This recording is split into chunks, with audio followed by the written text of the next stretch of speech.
नमस्कार, हिमाचल बुलेटिन में आपका स्वागत है। पेश हैं आज के समाचार।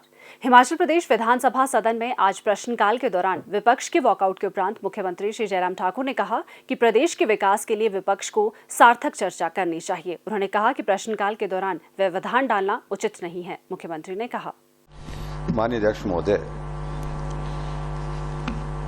मैं आपका आभार व्यक्त करना चाहूंगा कि आपने इस सदन को बहुत ही व्यवस्थित ढंग से संचालित करने के लिए जो प्रयत्न किए हैं उसमें कोई कसर नहीं छोड़ी। लेकिन पिछले कल से मैं देख रहा हूं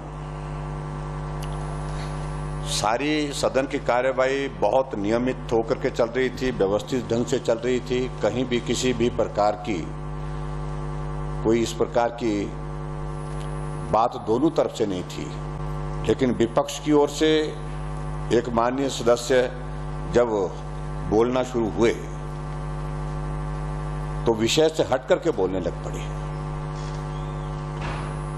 और जो जिस विषय पर चर्चा चल रही थी नियम 130 के अंतर्गत, उसमें प्रदेश सरकार की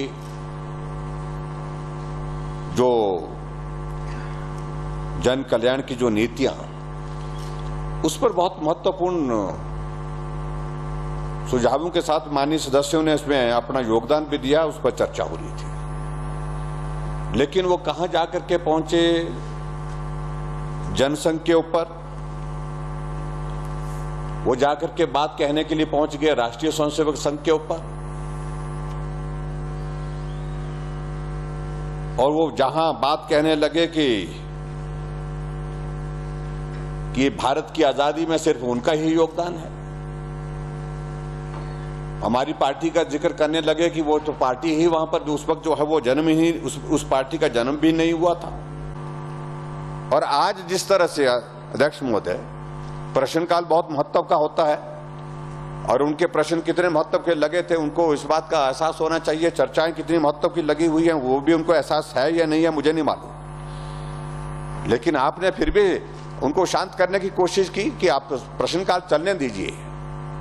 लेकिन जैसे वो बंजी जंपिंग की तरह उछलते रहे, वहां पर उछल उछल करके बोलते रहे, ये बहुत दुर्भाग्यपूर्ण। ये सदन का एक परिहास बन गया, मजाक बन गया। ये हर किसी विषय पर मतलब नोटिस, आज नियम 67 के तहत नोटिस दिया है, नियम 67 के अंतर्गत नोटिस दिया है महंगाई पर, लेकिन इस सदन में क्या कर रहे हैं? इस सदन में गुंडागर्दी की बात कर रहे हैं।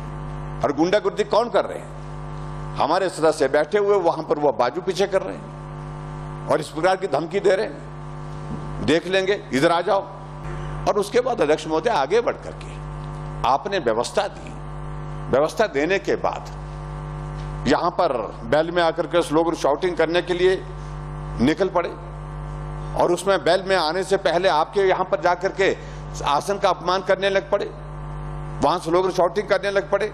कई तरह की टिप्पणियां यहां से विपक्ष की ओर से आसन की तरफ की गई और उसके बाद जब यहां से बाहर जाने लगे तो फिर आसन के पास पहुंच करके नारे लगाने लगे। बहुत परिवर्तन हो गया सारी परिस्थितियों में, क्योंकि वहां समझाने वाला कोई आदमी रह नहीं गया, वहां कोई नेतृत्व करने वाला आदमी भी नहीं रह गया। ये परिस्थिति आज की तारीख में जो है इस हाउस के अंदर भी है और ये हाउस के बाहर भी है। इसलिए सभी लोग उछल करके जो है यहाँ पर जो है वो एक तमाशा बना करके रख दिया सम्मानीय सदन का, जिसकी मैं अध्यक्ष महोदय कड़े शब्दों में निंदा करता हूं। और ये रोज रोज का ये इनका ये काम हो गया कि सदन में आना, सदन में आकर के शोर डालना और बाहर चले जाना। आज के इस दौरान का जो है वो नेतृत्व विपक्ष के नेता कर रहे थे वो बहुत गैर जिम्मेदाराना था, बहुत गैर जिम्मेदाराना था और मैं उसकी कड़ी निंदा करता हूं। और मैं उम्मीद करता हूं कि सार्थक चर्चा के लिए उनके पास विषय हैं तो सदन में लाएं। आज बहुत महत्व के चर्चा के विषय प्रश्न लगे हों, प्रश्न लगे हुए थे, प्रश्न के बाद दूसरी चर्चा लगी, लेकिन वो सामान उठा करके चले गए। तो इसलिए मैं इतना ही कहना चाहता हूं, जो भी ये व्यवहार इस प्रकार से सम्मानीय सदन में किया, ये घोर निंदा के काबिल है। मैं इसकी कड़े शब्दों में निंदा करता हूं। मुख्यमंत्री श्री जयराम ठाकुर ने आज जिला किन्नौर के न्यूगलसेरी के निकट भूस्खलन की घटना पर गहरा शोक व्यक्त किया है। मुख्यमंत्री ने कहा कि आईटीबीपी, एनडीआरएफ, सीआईएसएफ, पुलिस बल और जिला प्रशासन की टीमें घटनास्थल पर पहुंचकर युद्ध स्तर पर राहत और बचाव अभियान चला रही हैं। उन्होंने कहा कि बस चालक और परिचालक सहित कुछ लोगों को मलबे से बाहर निकाला गया है और अन्य लोगों को निकालने के प्रयास किए जा रहे हैं। घायलों को चिकित्सकीय उपचार तथा हर संभव सहायता प्रदान करने के निर्देश दिए गए हैं। श्री जयराम ठाकुर ने कहा कि प्रधानमंत्री श्री नरेंद्र मोदी और केंद्रीय गृह मंत्री श्री अमित शाह ने भी इस घटना पर शोक व्यक्त किया है। शिमला में पत्रकारों से अनौपचारिक बातचीत करते हुए मुख्यमंत्री ने कहा, अभी तक की जो जानकारी है, उस जानकारी के मुताबिक तो यही है कि एक बस फंसी है, एक बड़ी गाड़ी और है, ट्रक, और उसके साथ 2 गाड़ियों की संभावना और बता रहे हैं, छोटी गाड़ी फंसी हुई है। अभी आदरणीय प्रधानमंत्री जी का भी फ़ोन आया था, उनने भी पूरी जानकारी फ़ोन पर ली है और केंद्र से जो भी मदद आपको चाहिए प्रदेश को, आप हमको बताइए, जब भी चाहिए जो वो मदद करेंगे। गृह मंत्री जी ने भी, अमित शाह जी ने भी बात की और उन्होंने भी यही कहा है कि उनने एनडीआरएफ की टीम और उसके साथ साथ में आईटीबीपी की सारी टीम के साथ भी बातचीत करके जो उनको आदेश दिए कि वो आप तुरंत रेस्क्यू ऑपरेशन वहाँ पर करें। मुख्यमंत्री श्री जयराम ठाकुर ने आज शिमला में पत्रकारों से अनौपचारिक बातचीत करते हुए सभी प्रदेशवासियों से स्वतंत्रता दिवस के अवसर पर अपने अपने घरों में तिरंगा झंडा फहराने का आग्रह किया। उन्होंने कहा कि हम सभी को एकता का परिचय देकर विघटनकारी तत्वों को कड़ा जवाब देना चाहिए। मुख्यमंत्री ने कहा, हिमाचल प्रदेश विधानसभा की ओर से सभी सदस्यों की ओर से एक बहुत ही बेहतरीन सुझाव हमारे पास आया कि हम ऐसी परिस्थिति में जब हर वर्ष बहुत उत्साह और उल्लास के साथ 15 अगस्त जो हमारा स्वतंत्रता दिवस है उसको मनाते हैं, और इस बार में अलग तरह की परिस्थितियों में जहां लगातार कुछ ऐसी शक्तियों के द्वारा मुख्यमंत्री को और मुख्यमंत्री के साथ साथ विधायकों को धमकियां आ रही हैं, ऐसे में हमको एक सॉलिडेरिटी का, एकता का परिचय देते हुए यहाँ से एक शुरुआत करनी चाहिए विधानसभा के परिसर से, और तिरंगा झंडा हाथ में लेकर के एक प्रण लेना चाहिए कि हिमाचल प्रदेश में मुख्यमंत्री और मंत्री तो तिरंगा झंडा फहराएंगे ही 15 अगस्त को, लेकिन इसके अतिरिक्त हिमाचल प्रदेश के हर नागरिक से हम आह्वान कर रहे हैं, आग्रह कर रहे हैं, निवेदन कर रहे हैं कि सभी लोग हिमाचल प्रदेश में अपने अपने घरों पर तिरंगा झंडा 15 अगस्त को फहराएं। और उसके लिए हमने एक कमेटी भी कॉन्स्टिट्यूट की है जिसमें विक्रम सिंह जी हमारे माननीय मंत्री हैं, उनको कहा कि झंडे की उपलब्धता सुनिश्चित करें।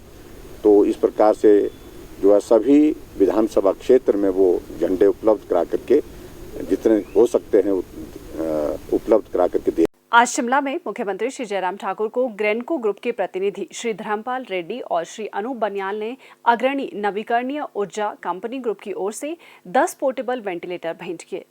मुख्यमंत्री ने इस पुनीत कार्य के लिए ग्रुप का आभार व्यक्त किया। स्वास्थ्य एवं परिवार कल्याण विभाग द्वारा दोपहर 2 बजे जारी बुलेटिन के अनुसार प्रदेश में कोरोना संक्रमण की जांच के लिए आज 2500 लोगों के सैंपल लिए गए, जिनमें से 676 लोगों की रिपोर्ट नेगेटिव पाई गई है, जबकि 1794 लोगों की रिपोर्ट आना बाकी है। अभी तक 29,64,119 लोगों की जांच की जा चुकी है, जिनमें से 27,53,649 सैंपल की जांच नेगेटिव पाई गई है। प्रदेश में कुल 2,08,663 लोगों में कोरोना वायरस के संक्रमण की पुष्टि हुई है, जिनमें से 2,02,888 लोग इस बीमारी से ठीक हो चुके हैं और 2,235 व्यक्ति उपचाराधीन हैं। हिमाचल बुलेटिन देखने के लिए सब्सक्राइब करें YouTube channel DPR Himachal, follow करें ट्विटर @DPRHP, लाइक करें Facebook page information and public relations department Himachal Pradesh, visit करें वेबसाइट www.himachalpr.gov.in। इस अंक में इतना ही। कल फिर होगी मुलाकात। दीजिए इजाजत। नमस्कार।